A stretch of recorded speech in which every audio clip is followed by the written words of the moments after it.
A hot topic that came up recently as we had another presidential election is the legitimacy of our electoral college. As a matter of fact, Gallup.com conducted a survey stating that 61% of adults support getting rid of the electoral college.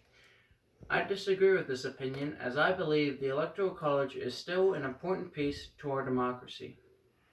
I don't think there's another known system that can replicate the kind of democracy we have with our electoral college. The electoral college is still important to democracy because everyone's vote matters, the legitimacy, and I will also discuss the counter with the national popular vote. The first point is in favor of the electoral college, and it's about everyone's vote mattering in each election.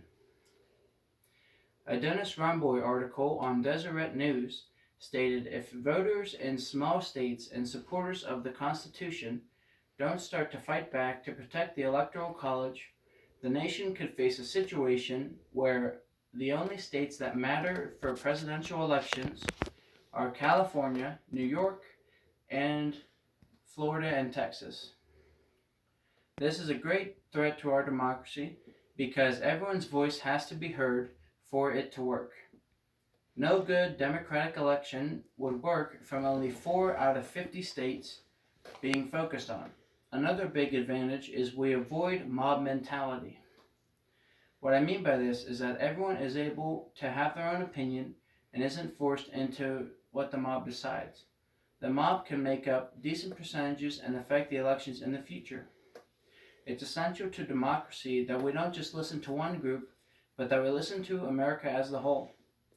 This is partly why stuff like the Electoral College was enacted, so that we can avoid the general public making decisions because the general public can't be trusted with such big decisions.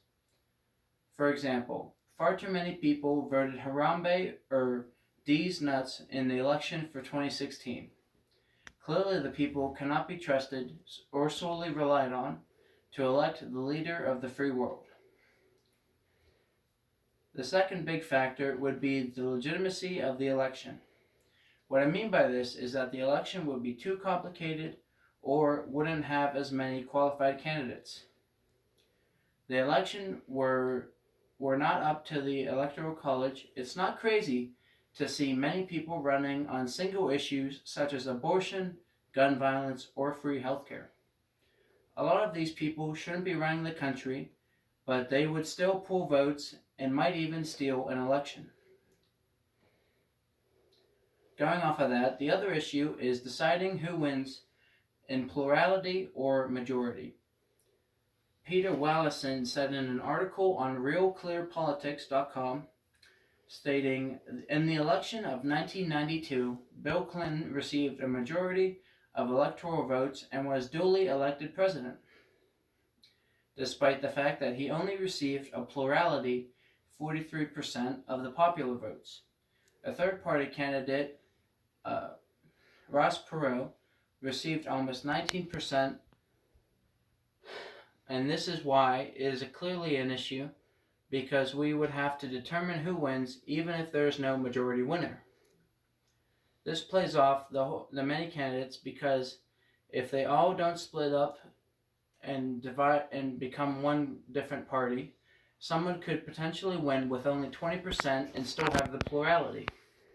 This could cause many disputes while the Electoral College doesn't usually carry much controversy. One system gaining steam in opposition would be the national popular vote. This system would be the purest form of democracy that we know, as the people directly elect whoever they want to be the ruler of their country. Democracy has been built around finding the best ways for the people to be in control of what happens for their country. Allowing the people to directly pick a leader would be the cleanest way for that. By clean, I mean it would be easy to determine a winner because we would simply pick whoever has the most votes.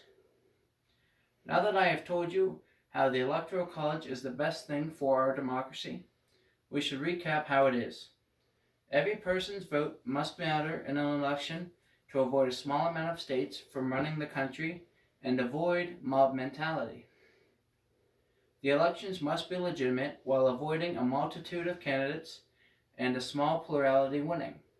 With that said, the Electoral College is still important to democracy because everyone's votes matter, it's legitimate, and I have discussed the counter, which is the national popular vote. Next time someone tries telling you that we have to replace the Electoral College, remember this and remind them how important the Electoral College is for our democracy.